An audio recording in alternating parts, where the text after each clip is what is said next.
사도행전 4장 세 번째 강의 시간입니다. 우리는 지난 시간과 지난 시간에 이 베드로와 요한이 솔로몬 행각에서 복음을 전하다가 제사장들과 성전 맡은 자와 사두개인들의 손에 의해 잡혀 끌려 내려왔고, 밤에는 재판 진행할 수 없다는 그들의 법에 의해서 다음 날까지 감옥에 갇히게 된 사건을 말씀드렸었습니다. 저들은 당장 베드로와 요한을 재판에서 어떻게든 빨리 처형하고 싶었겠지요. 하지만 해가 지면 그럴 수 없기 때문에 감옥에 이렇게 가둬놓았고, 빨리 내일, 그러니까 해가 이렇게 뜨기를, 날이 밝기를 기다렸을 겁니다. 그렇게 날이 밝아 이튿날이 되고 오늘의 본문의 시작인 5절이 시작됩니다. 우리 같이 함께 5절 함께 같이 읽어보겠습니다. 시작. 이튿날 관리들과 장로들과 서기관들이 예루살렘에 모였는데, 아멘. 이튿날 관리들과 장로들과 서기관들이 예루살렘에 모였는데, 이튿날, 즉 어제 감옥에 가두고 날이 밝은 이튿날이 된 겁니다. 그렇게 이튿날 관리들과 장로들과 서기관들이 베드로와 요한이 있는 예루살렘에 모였다고 합니다. 우선 오늘 5절에 언급된 이들은 누구냐면요, 유대의 최고 법정에 해당하는 산헤드린 공회원들을 말합니다.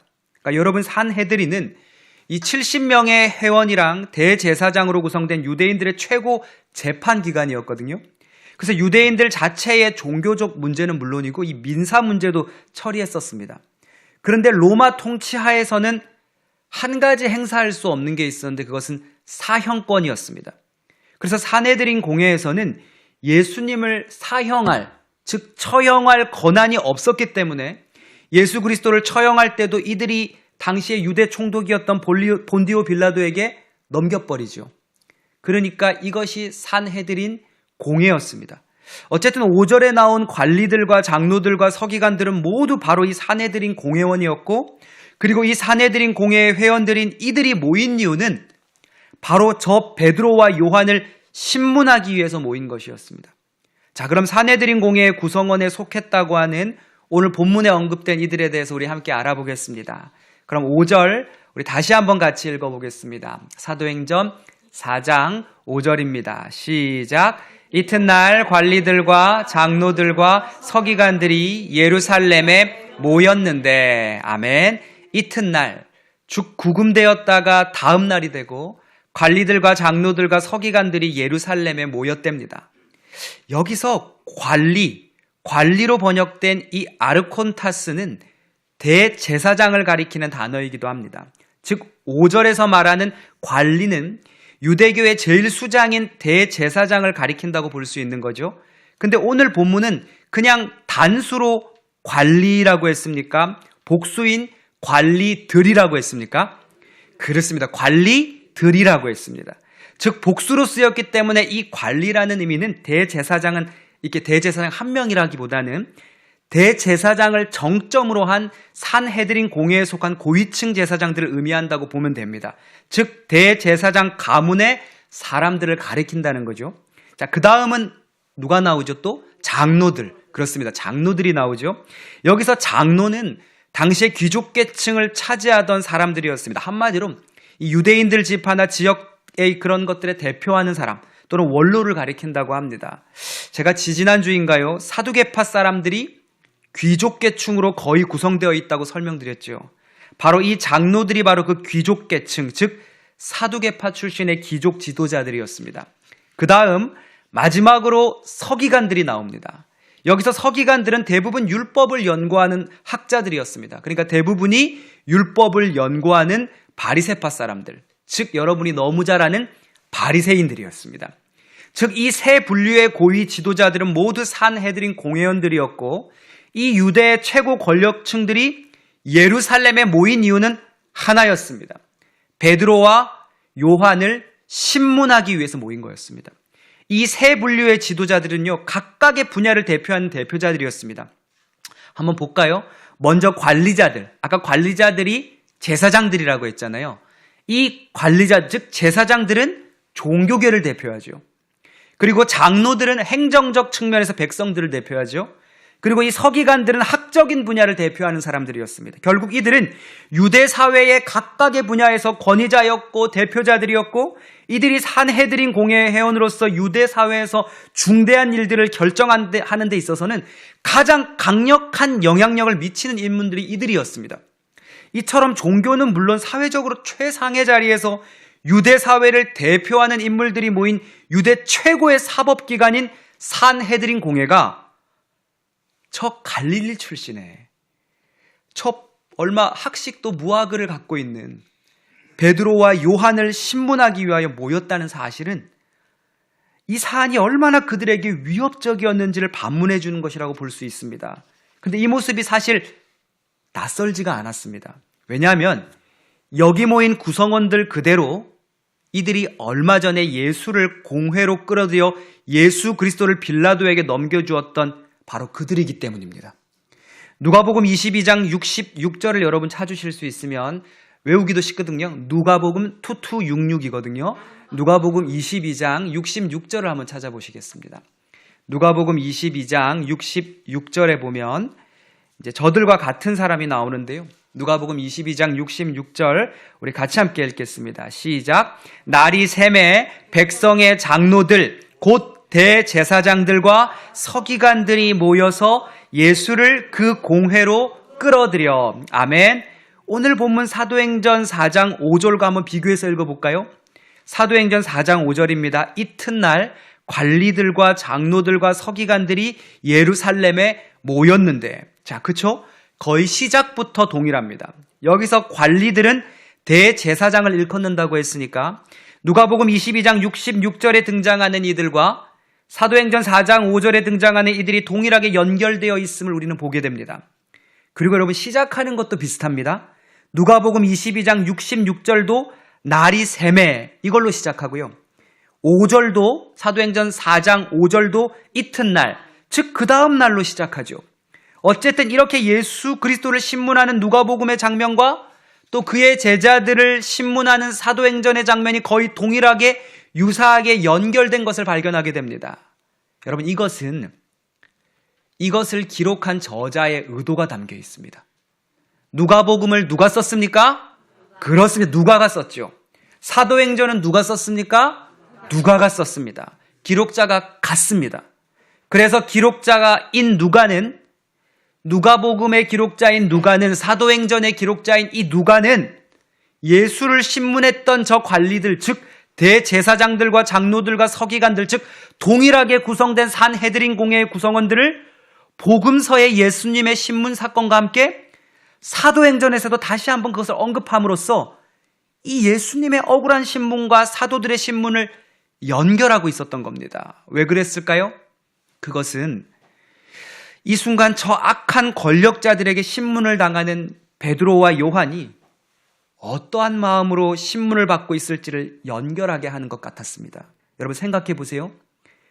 베드로와 요한이 저 긴 거룩한 가운을 입은 저 정치적 종교 지도자들 앞에서 둘러싸여가지고 신문을 당할 때, 그 억울한 신문을 당할 때 누구를 떠올렸을까요? 그렇습니다. 예수님을 떠올렸을 겁니다.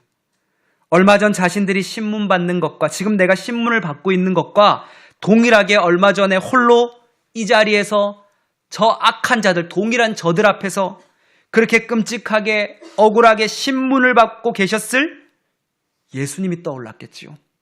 그렇게 주님을 떠올리며 그들의 가슴은 더욱 불타올랐을지 모릅니다. 누가는 바로 그 예수에 이어 그의 제자들 역시 같은 곳, 같은 사람들에게서 신문을 받고 있음을 연결시키며 메시지를 전하고 있는 겁니다. 우리도 주님의 제자입니다. 주의 제자는 주님이 당하신 고난을 따라가는 사람들입니다. 그래서 그리스도인이라는 말은 그리스도를 따라가는 사람입니다. 그러니 주님이 그 억울한 고난 가운데에서도 하나님의 뜻을 따라 결국 그 고난의 길을 따라가시고 승리하셨듯이 우리도 저 악한 세대의 신문 속에서도 주님 가신 그 길을 가슴에 떠올리며 따라가 결국에는 승리하는 그 제자들과 같은 자들이 되어야 할 줄로 믿습니다. 자, 이렇게 5절은 관리들과 장로들과 서기관들, 즉 산헤드린 공회원들이 모였음을 언급하면서 이제 6절을 통해 그 가운데 가장 막강한 권력자인 대제사장, 즉 이 산헤드린 공회의 핵심이 되는 인물들의 이름을 소개합니다. 자, 6절 같이 한번 사도행전 4장 6절 우리 함께 같이 찾아서 함께 읽겠습니다. 시작. 대제사장 안나스와 가야바와 요한과 알렉산더와 및 대제사장의 문중이 다 참여하여. 아멘. 여러분, 이번에는 산헤드린 공회원 중 가장 강력한 영향력을 가진, 즉 공회의 의장을 맡고 있는 대제사장의 이름을 등장시킵니다. 근데 여러분, 대제사장은 율법에 따라 한 명이어야 되는데, 여러분, 대제사장은 한 명이어야 되는데, 여기 6절에 언급된 대제사장의 이름들은 한 명이 아니라 또 다른 이름들이 열거되어 등장합니다. 한 명 한 명 그 이유를 설명드리기에 앞서서 원래는 대제사장은 한 명이 맞습니다. 대제사장은 원래 종신직이고 아론의 계통에서만 임명됩니다. 따라서 대제사장이 여러 명이라는 것은 율법적으로 맞지 않습니다. 근데 오늘 6절에 이렇게 대제사장의 이름이 여러 명으로 열거된 배경에는 여러 역사적, 정치적 이유가 있는데요. 지금 우리가 읽고 있는 이 사도행전의 시대, 즉 예수님 시대에는 로마의 식민지 아래에 있었습니다. 그렇게 로마의 식민지로 있으면서 대제사장은 더 이상 종신직이 아니었고 로마 총독이 정치적으로 임명하고 또 해임하는 직위가 되었습니다. 그러니까 그것을 임명하는 권한이 로마 총독에게 있고 해임하는 권한도 로마 총독에게 있었던 겁니다. 바꿔 말하면 로마 총독에 의해서 대제사장직이 임명된다는 겁니다. 결국 이거는 무엇을 말합니까? 임명된 사람은 종교적 권위뿐만 아니라 로마 총독의 신임을 얻어가지고 그 신임을 등에 업은 막강한 정치적 권력자라고 보면 됩니다. 그러니 사도행전 속 대제사장 하면 여러분이 떠올리는 이전의 구약의 하나님 앞에서의 그 거룩하고 경건한 구별된 그런 대제사장의 모습과 혈통을 떠올리면 안 됩니다. 그것과 완전히 다릅니다. 지금 우리가 보는 본문 속 사도행전 속 예수님 시대 속 대제사장은 로마 총독에 의해서 임명되는, 한마디로 하나님에 대한 의식보다는 로마와 그들의 기득권을 더욱더 의식하는, 즉 거대 권력을 등에 업은 종교적, 정치적, 사회적 권력자, 아첨자라고 보면 됩니다. 즉 그러한 배경하에 담긴 6절의 말씀, 대제사장 안나스와 가야바와 요한과 알렉산더와 및 대제사장의 문중이 다 참여하여, 여기에 나오는 저 이름들은 당시 유대 사회에서 정치적, 사회적으로 가장 강한 권력을 가진 대제사장 가문이었다는 겁니다. 이제 한 명 한 명 소개를 드리겠습니다. 먼저 누가 나오죠? 대제사장 안나스가 나오죠. 이 안나스는 사실 현직 대제사장 아니었습니다. 전직 대제사장입니다. 즉 퇴임한 대제사장입니다. 은퇴한 대제사장이란 말입니다. 근데 퇴임한 대제사장의 이름이 성경에 실린 것은 그가 퇴임한 뒤에도 아직도 그가 뒤에서 보이지 않는 것에서 가장 강력한 영향력과 실권을 부리고 있는 존재였기에 성경은 전직 대제사장인 안나스의 이름을 먼저 넣은 겁니다. 두 번째로 누가 등장하지요? 가야바가 등장합니다. 이 가야바라는 이름이 등장하는데요. 그가 바로 현직 대제사장, 즉 산헤드린 공회의 의장이었습니다. 그러니까 이 사람이 현직 대제사장이었습니다.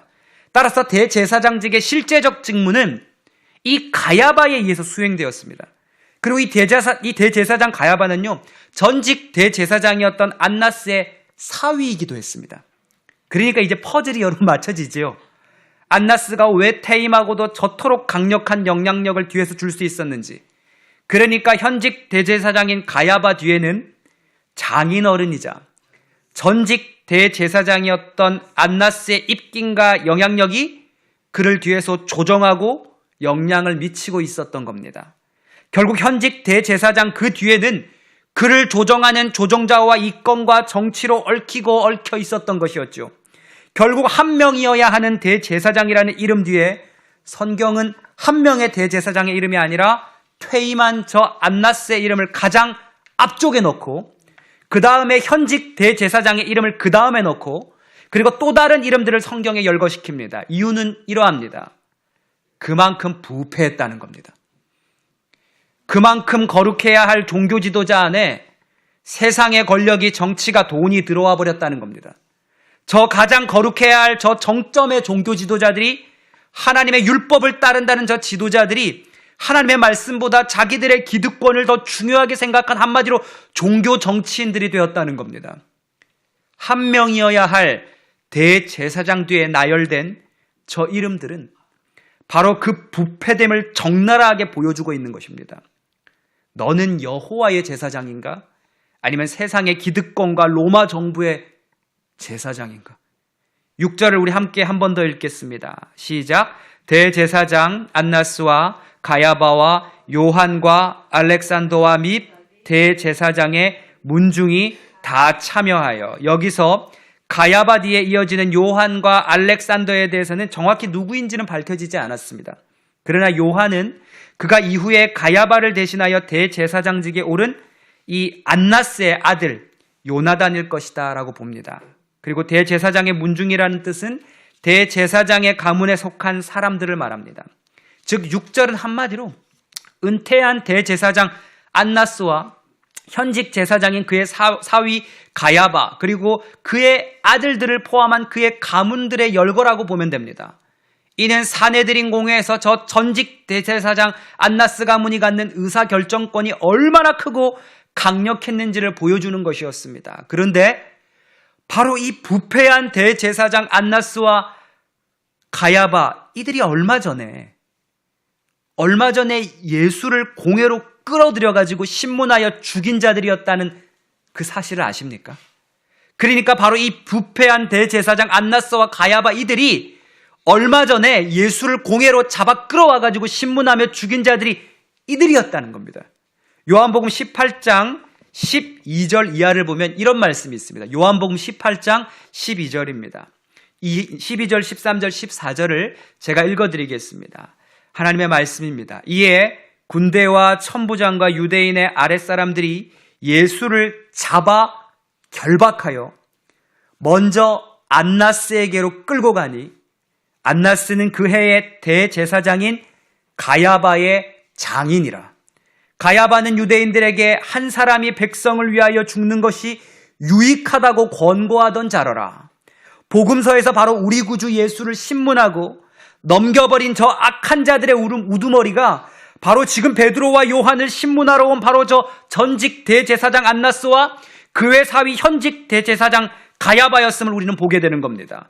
그리고 복음서에서 역시 저 대제사장 안나스의 영향이 얼마나 강력했던지 당시 현직 대제사장인 가야바의 이름을 먼저 언급하지 않고 그의 장인이었던 전직 대제사장 안나스에게로 끌고 갔더라고 성경은 기록하고 있지요. 그만큼 전직 대제사장 안나스가 가지는 유대 사회에, 그리고 사내들인 공회에서의 악한 영향력이 얼마나 강력했는지를 보게 됩니다. 바로 저 악한 대제사장 가문의 무리들이 우리 예수 그리스도를 그토록 억울하게 신문하며 넘긴 세력들이었고, 그 동일한 세력들이 베드로와 요한을 신문하고 있었던 겁니다. 여러분, 어이가 없지 않습니까? 헛웃음이 나오지 않습니까? 누가 누구를 신문합니까? 도대체 누가 누구를 신문한다는 겁니까? 아니, 누가 죄인입니까? 누가 죄인인가 뭐 그런 것도 있지 않습니까? 어디 죄인이 어디 악한 자가 거룩한 자를 신문합니까? 가장 거룩한 분을 누가 신문을 합니까? 오히려 죄인이 신문을 하고 있답니다. 이거 정말 어이가 없고 헛웃음이 나오는 장면이었습니다. 그런데 이게 우리 사회 아닙니까? 이게 악한 우리네 사회, 우리네 세상의 모습 아니냐는 겁니다.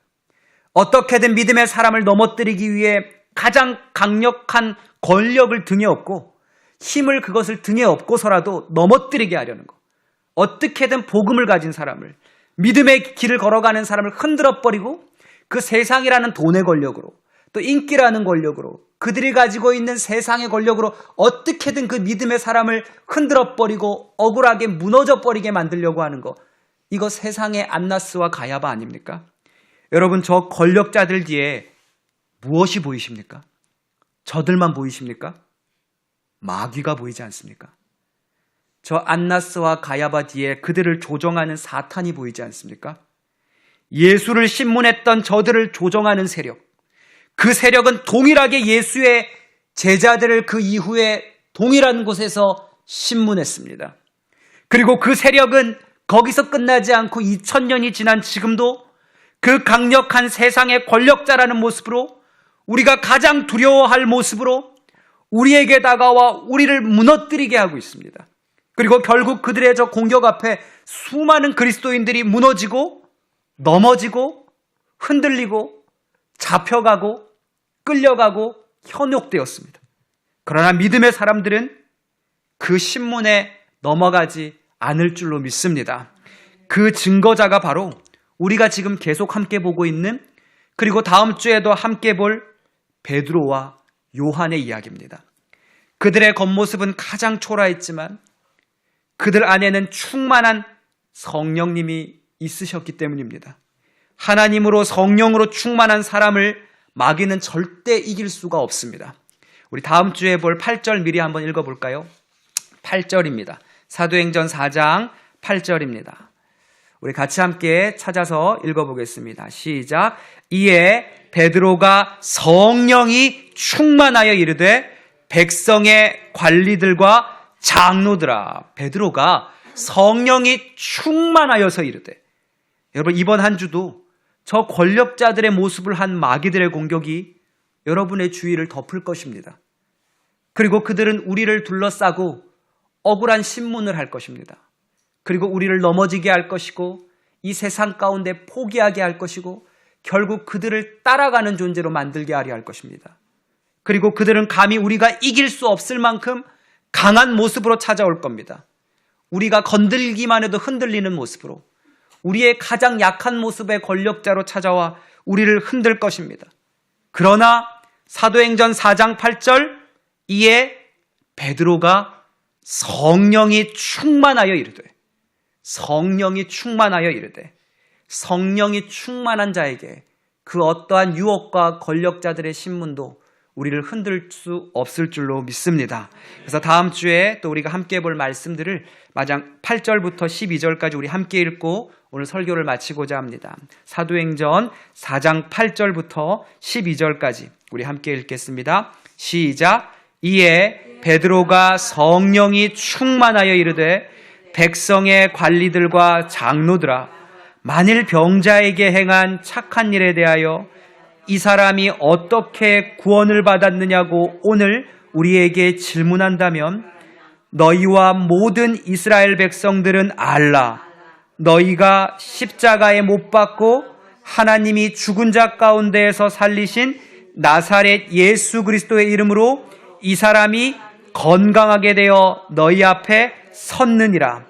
이 예수는 너희 건축자들의 버린 돌로서 집 모퉁이의 머릿돌이 되었느니라. 다른 이로서는 구원을 받을 수 없나니 천하 사람 중에 구원을 받을 만한 다른 이름을 우리에게 주신 일이 없음이라 하였더라. 아멘. 다른 이로서는 구원을 받을 수 없나니 천하 사람 중에 구원을 받을 만한 다른 이름을 우리에게 주신 일이 없음이라 하였더라. 아멘. 성령 충만한 자는 도리어 그들의 공격 앞에, 그들의 나를 흔드는 어마어마한 공격과 권력 앞에서도 반대로 더욱더 강력하게 복음의 선포를 끌고 가는 줄로 믿습니다.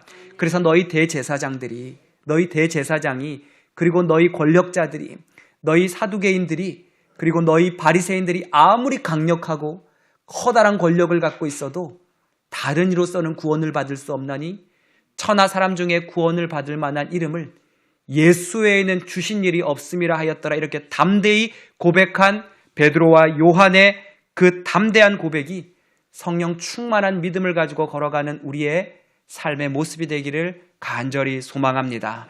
이번 한 주도 수많은 권력과 우리를 흔드는 악의 세력들 속에서도 베드로가 성령이 충만하여 이르되 우리도 성령 충만함으로 그들 앞에 세상의 소리가 아니라 그리스도의 복음의 말씀을 선포하며 걸어가는 가장이, 어머니가, 그리고 우리 직분자들이 되기를, 그리고 성도가 되기를 간절히 기도합니다. 기도하겠습니다. 하나님 아버지, 사도행전 4장 속에 담겨있는 이 귀한 은혜의 말씀을 함께 보고 있습니다.